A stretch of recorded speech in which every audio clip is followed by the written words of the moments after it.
नमस्कार, मैं हूं बीके सिंह सर। आप देख रहे हैं मैथ्स पढ़ो। आज से दोस्तों मैंने व्लॉग स्टार्ट किया है और यह मेरा पहला व्लॉग है।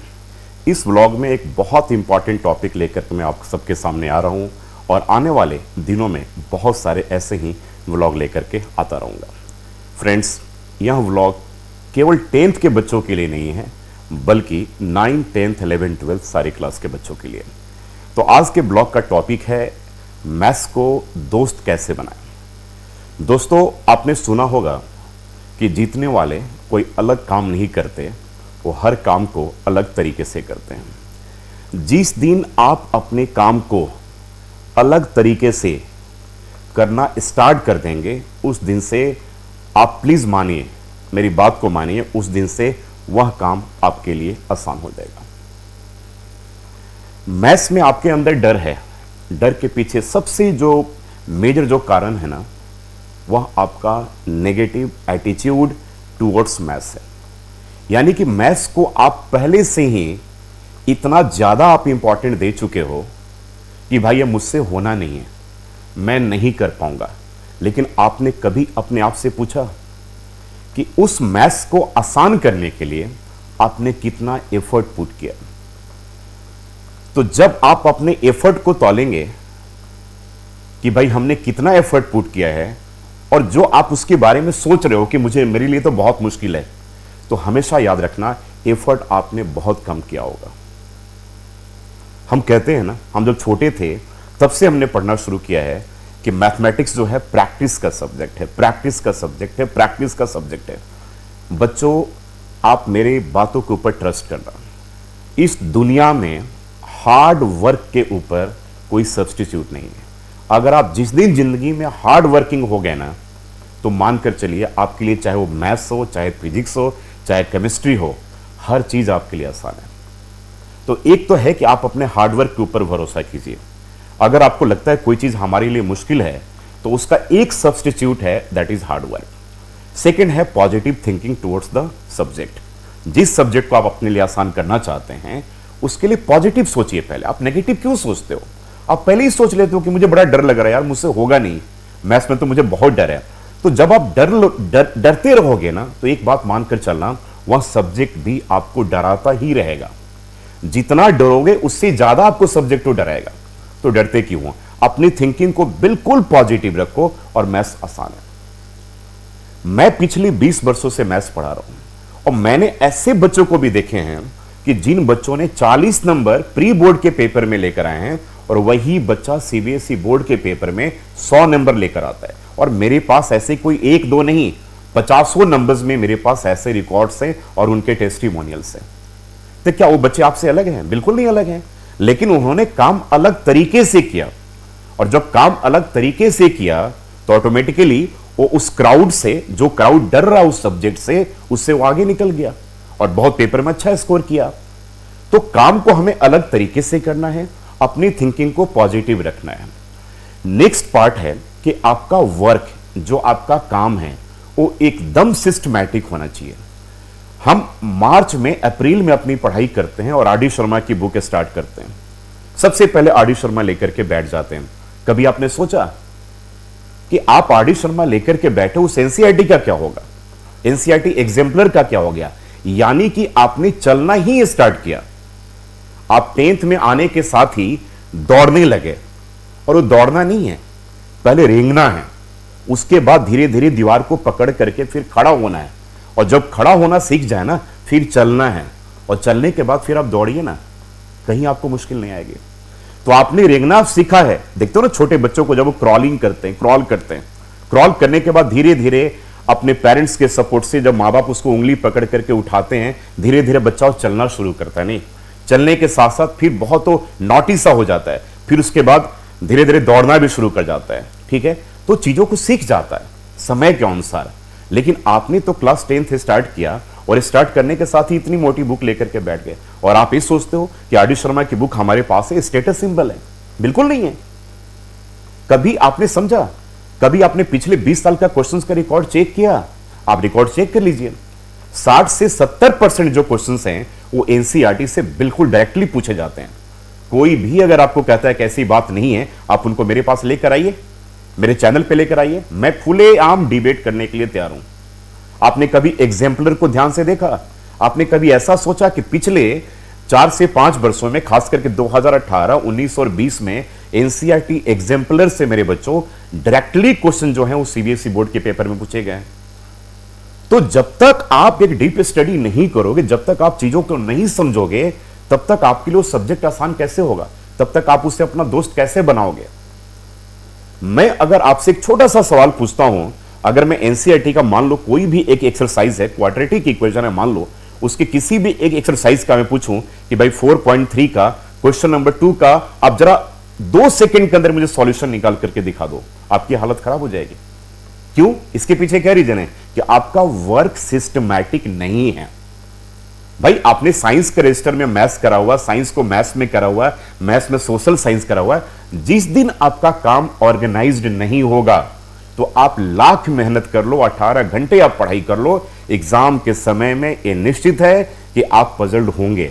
और आप जब पजल्ड होंगे, समय कम होगा, आप टेंशन में जाएंगे, आप डिप्रेशन में जाएंगे। अभी भी हमारे पास 8 महीने का बहुत प्रीसियस वक्त बचा हुआ है, तो आपको संभल जाना है। मेरे जो भी व्लॉग आप आएंगे ना, जिससे आज मेरा पहला व्लॉग है, ये मेरे प्रैक्टिकल एक्सपीरियंस के ऊपर है। मैं मैथ्स का टीचर हूं, एजुकेटर हूं, पिछले 20 साल से पढ़ा रहा हूं, 10,000 से भी ज्यादा बच्चों को मैं पढ़ा चुका हूं। तो मेरा उनके थ्रू जो एक्सपीरियंस है वो मैं शेयर कर रहा हूं आपसे। मैं वैसा ब्लॉग नहीं करता कि टॉपिक लिख दिया, आना जाना कुछ नहीं है और स्क्रीन पे बोलना शुरू कर देना है। मेरा ये मतलब है कि आपका काम ऑर्गेनाइज्ड होना चाहिए। एक तो डिफरेंट वे में आपका वर्क होना चाहिए, पॉजिटिव थिंकिंग होनी चाहिए और आपका काम एकदम सिस्टमैटिक होना चाहिए। क्या आपके पास एनसीईआरटी का इंटायर सॉल्यूशन का सेपरेट रजिस्टर है? आप में से जितने लोगों के पास है, जिन्होंने सिस्टमैटिक तरीके से बनाया हुआ है, दैट इज वेरी गुड। क्या आपने एनसीईआरटी एग्जाम्पलर का बिल्कुल एक सेपरेट रजिस्टर बनाया हुआ है? उनके सॉल्यूशंस को सेपरेट बनाए हुए हैं? जिन्होंने बनाया हुआ वो बिल्कुल सेफ जोन में है। उसके बाद हम बात करेंगे आरडी शर्मा या किसी रेफरेंस बुक की बात करेंगे। देखिए, आरडी शर्मा की बुक में है क्या? वॉल्यूम ज्यादा है। तो वॉल्यूम ज्यादा होने का मतलब यह है कि उसमें एनसीईआरटी भी सब कुछ है, एग्जाम्पलर भी सब कुछ है, लेकिन आप सबसे पहले एनसीईआरटी करो, उसके बाद आप एग्जाम्पलर करो। जब पहले सीढ़ी पे आप चढ़ जाओगे एनसीईआरटी की सीढ़ी पे, तो दूसरी सीढ़ी आपके लिए जो है वो एनसीईआरटी एग्जाम्पलर की है। तो दूसरे सीढ़ी पर चलने के बाद जब आप पीछे देखोगे ना, तो आप 80 में 65 नंबर तक बड़े आराम से पहुंच गए होंगे, आराम से हंस करके। तो पहले भाई आप 65 पे तो आओ, फिर तो आप 80 की बात सोचोगे ना। शुरू से ही कैसे 80 के बारे में आप सोच सकते हो? पहले तो आपको धीरे धीरे चलना है ना, चलना है भाई, फिर दौड़ना है, रेंगना है, चलना है, दौड़ना है, फिर उसके बाद आप स्टार बन जाओगे। बिल्कुल आपके 100 नंबर आ जाएंगे। और एक कभी भी जिंदगी में नहीं सोचो कि मेरे तो 40 नंबर आए थे, मेरे तो 50 नंबर आए थे, मैं कैसे 100 नंबर ला सकता हूं। बेकार की बातें हैं यार, बेकार की बात। आपकी थिंकिंग गलत है, आपकी सोच गलत है। तो अपनी सोच को आप स्ट्रांग करो ना, अपनी सोच को स्ट्रांग करो। नहीं, मुझे लाना है 100 नंबर लाना है और किसी भी कीमत पर लाना है।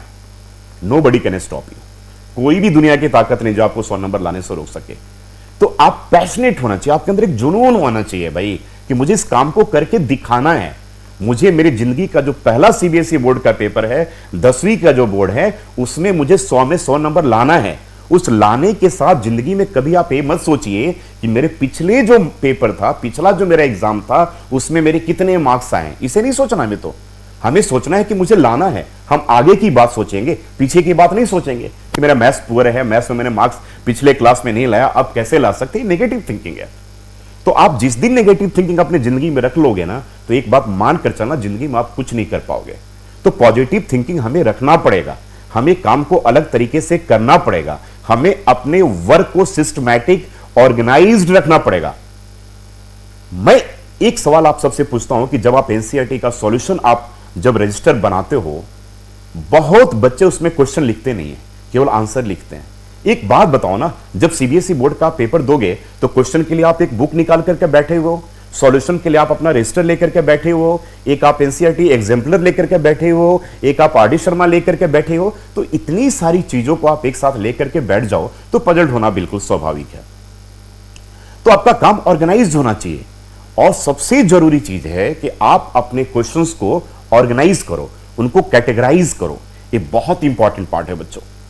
जिस दिन आप कैटेगराइजेशन सीख गए ना कि भाई एक चैप्टर में अगर मेरे पास 50 सवाल है तो क्या 50 सवाल बहुत इंपॉर्टेंट है मेरे लिए? नहीं है। 50 में से कितने वैसे सवाल हैं जो सेम ट्रैक पे हैं? तो भाई सेम ट्रैक पे अगर 10 सवाल हैं तो हमें उसमें से एक या दो सवाल को ही अच्छे तरीके से देखना है। और जितने टाइप्स हैं, ठीक है, अगर मान लीजिए किसी भी एक चैप्टर में 10 टाइप के क्वेश्चन है, 10 टाइप्स के क्वेश्चन है, हमें हर टाइप का कॉन्सेप्ट दिमाग में रखना पड़ेगा। और आपको जब आप पढ़ते हैं ना तो आपके टीचर, अगर आपके अच्छे टीचर होंगे तो बिल्कुल आपको मार्क कराएंगे। अगर नहीं है तो आप हमारे साथ मैथ्स पढ़ो पे जोड़िए ना। हर क्वेश्चन की मैं कैटेगरी बताऊंगा कि हाँ भाई इसमें इतने स्टार की रेटिंग है। ये प्रीवियस ईयर बोर्ड में 3 बार पूछा जा चुका है। और आप विश्वास नहीं करेंगे, सीबीएसई बोर्ड में जो पूछे हुए सवाल हैं 30% क्वेश्चन बिल्कुल रिपीटेशन में आते हैं, सेम वही क्वेश्चन पूछे जाते हैं। तो भाई डरते क्यों आप? मैं से क्यों डर आपको लग रहा है? उसको अपना दोस्त बनाओ ना।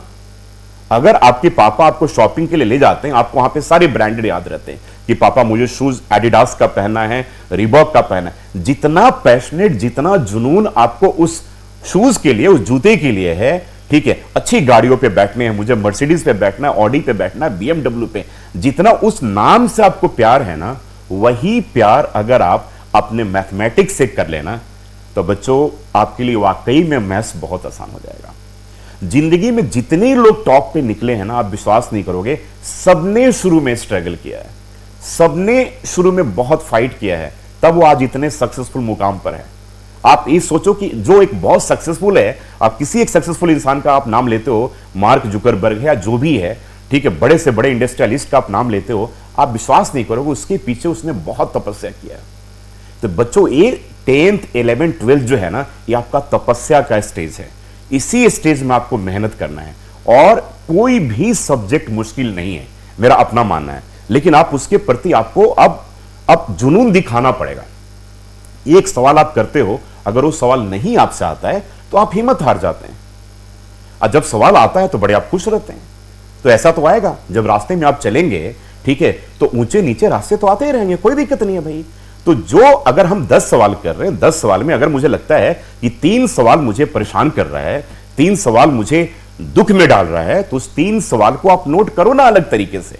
तो एक चैप्टर में लगता है कि यार 50 क्वेश्चन है, 50 में 40 क्वेश्चन बड़े आराम से हम स्मूथली कर लेते हैं, तो 10 क्वेश्चन जो बचा, तो एक चैप्टर का 10 क्वेश्चन निकाल लिया, टोटल 15 चैप्टर है। तो भाई 15 चैप्टर में मान लो 100 से 150 क्वेश्चन होंगे जो आपको रुला रहे होंगे, जो आपको परेशान कर रहे होंगे। तो अब हमें उस 150 को ऊपर टारगेट अपना सेट कर लेना है कि भाई इस 150 को मुझे नहीं छोड़ना है किसी भी कीमत पे। तो जिस दिन आप उस 150 के ऊपर आप विजय पालोगे ना, तो मैथमेटिक्स आपके लिए वाकई में बहुत आसान हो गया। तो मैं ज्यादा बात नहीं, बस मैं इतना ही कहना चाहता हूं कि अपने अंदर सबसे पहले पैशन लाओ, जुनून लाओ।